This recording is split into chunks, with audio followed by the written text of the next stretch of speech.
While everyone was busy obsessing over hobbits and boy wizards on the big screen, 2000s TV was quietly serving up some seriously creative and seriously overlooked fantasy gems.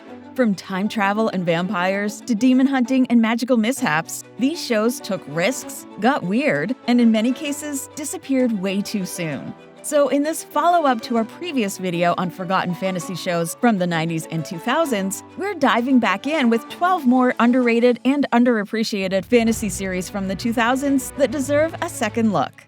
The 10th Kingdom. Long before fairy tale reimaginings became a trend, The 10th Kingdom gave us this epic adventure. The NBC miniseries follows Virginia, a New York City waitress, and her dad Tony, who accidentally stumble through a magic mirror into a realm where fairy tales are real, and not exactly how you remember them. Think trolls, talking animals, and one very charming prince who's been turned into a dog, all wrapped up in a kingdom-hopping quest to stop the evil queen from ruling the 9 kingdoms. Spanning nearly 7 hours, The 10th Kingdom leans hard into the magical mayhem while keeping things modern and tongue-in-cheek. If you like fantasy adventures, fish-out-of-water stories, and a touch of early 2000s nostalgia, The 10th Kingdom is well worth checking out. Witchblade. Imagine a badass female detective wielding an ancient weapon that grants immense power. That's Witchblade in a nutshell. Based on the comic series of the same name, this supernatural procedural follows Sarah Pazzini, a tough New York City detective who bonds with a mystical gauntlet called the Witchblade. It gives her some cool powers, but it also comes with a mysterious past and a mind of its own. As Sarah battles both criminals and the Blade's enigmatic legacy, she uncovers secrets about her past and destiny. So yes, the drama is as intense as the eyeliner. Though it only lasted 2 seasons, Witchblade carved out a cult following and remains a standout for its strong female lead and intriguing mythology. Tru Calling. Ever wish you could rewind a day and fix everything that went wrong? Tru Davies doesn't just wish it, she lives it. When a corpse asks her for help, Tru discovers that she has a freaky gift. She can relive the previous day to prevent untimely deaths. So in each episode, she races against time to figure out what led to the person's demise and save them before it's too late. Throw in family secrets and a mysterious rival determined to stop her, and things get messy fast. Tru Calling may have been short-lived, but it was an intriguing blend of procedural drama and time-bending fantasy that's worth revisiting. Wonderfalls. Working retail is enough to make anyone question reality, but for Jay Tyler, things get really weird. She's a cynical philosophy grad stuck in a dead-end job at a Niagara Falls gift shop when her mundane life takes a surreal turn. Animal figurines start talking to her. Yep. Mounted fish, stuffed bears, and other inanimate critters begin giving her cryptic instructions to help people in need. Is she going crazy? Is it divine intervention? The show never spells it out, but watching Jay reluctantly play cosmic errand girl, often with comedic outcomes, is half the fun.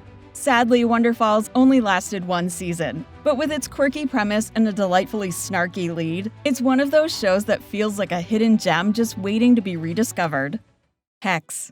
If your idea of high school includes spells, seduction, and a fallen angel stalking the halls, then Hex is your kind of chaos. Set in a remote English boarding school, Hex follows Cassie Hughes, a new student who discovers she's a witch. That revelation alone would be a lot to handle, but things get even messier when she catches the attention of Azazel, a fallen angel with an apocalyptic agenda. As she grapples with her newfound powers and a forbidden romance, Cassie becomes entangled in a supernatural plot with dire consequences. Moody, gothic, and dripping with early 2000s vibes, Hex leaned into its occult themes and delivered a fantasy horror blend that was as twisted as it was addictive. Young Blades. What do you get when you mix sword fights, historical fantasy, and teen drama? You get Young Blades, a swashbuckling adventure series that reimagines the legend of the 3 Musketeers with a younger, sassier twist. Set in 17th century France, the show follows 4 fresh-faced musketeers: dashing swordsman D'Artagnan, inventor Sirach, poet Ramon, and Jacqueline, a young woman disguising herself as a man to escape persecution. Together, they fight injustice, protect the crown, and occasionally stumble into steampunk-level gadgets and magic-tinged conspiracies. Sure, it took some wild liberties with history and physics, but Young Blades was all about fun. It was action-packed, delightfully campy, and absolutely a guilty pleasure worth remembering. The Lost Room. It starts with a motel room. and ends with one of the strangest, most compelling mysteries in 2000s fantasy TV.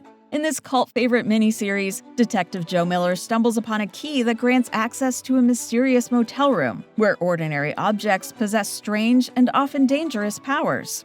When his daughter disappears inside the room, Joe embarks on a quest to find her, which pulls him deeper into the shadowy world of collectors, cults, and cosmic secrets. Though it was brief, The Lost Room left a lasting impression, and therefore is a miniseries that more fantasy fans should know about. Blood Ties. Before urban fantasy was everywhere, Blood Ties was already mixing supernatural sleuthing with sizzling vampire drama. Set in the shadowy streets of Toronto, the series follows Vicki Nelson, a former detective turned private investigator who teams up with Henry Fitzroy, a 470-year-old vampire, to solve crimes with supernatural twists. Based on Tanya Huff's Blood Book series, Blood Ties combined elements of crime procedural with paranormal romance, as Vicki and Henry confront demons, witches, and their growing attraction. With its moody setting, supernatural whodunits, and plenty of slow-burn tension, Blood Ties hits all the right notes, even if it only stuck around for 2 seasons. Reaper. Turning 21 usually means newfound freedom, but for Sam Oliver, it comes with a catch. In Reaper, Sam discovers that years ago his parents made a deal with the devil, their firstborn child, in exchange for his dad's health. Which means that now, Sam's stuck working as Hell's bounty hunter, capturing escaped souls and sending them back to the underworld. Luckily, his hellish new gig comes with a few perks, like cool new powers, hello telekinesis, and a couple of hilariously unhelpful friends to aid him on his adventures. Equal parts demon hunting action and buddy comedy, Reaper packed a lot of charm into its short 2-season run. Pushing Daisies. In a world full of dark fantasy, Pushing Daisies stood out like a Technicolor dream.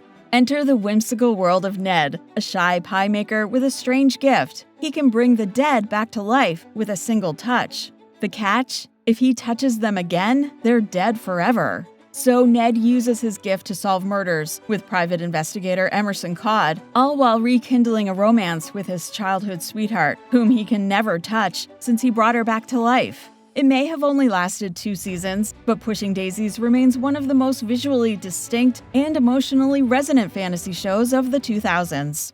New Amsterdam. Immortality is never as glamorous as it sounds, and New Amsterdam proves just that.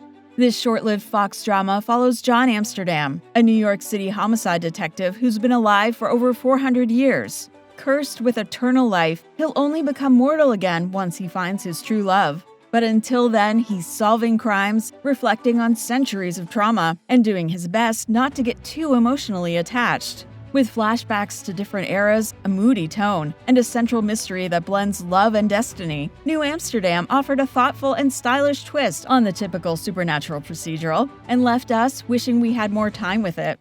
Being Erica. What if you could time travel to fix your past mistakes? Being Erica takes that fantasy and runs with it. This charming Canadian dramedy centers on Erica Strange, a woman whose life isn't exactly going as planned. But everything changes when she starts therapy with the mysterious Dr. Tom, who doesn't just talk through her issues, he sends her back in time to relive, and possibly rewrite, her biggest regrets. So each episode dives into Erica's personal growth through emotional and often hilarious time travel adventures. Being Erica is one of those shows that sneaks up on you with its quirky charm and magical realism. And it's incredibly relatable, especially for anyone who's ever wished for a do-over. Do you agree with our picks for these forgotten 2000s fantasy shows? Are there any series you'd like to add to this list? Let us know in the comments. Check out the first part of this video on our channel, and don't forget to subscribe to the TV Show Pilot YouTube channel for more videos like this.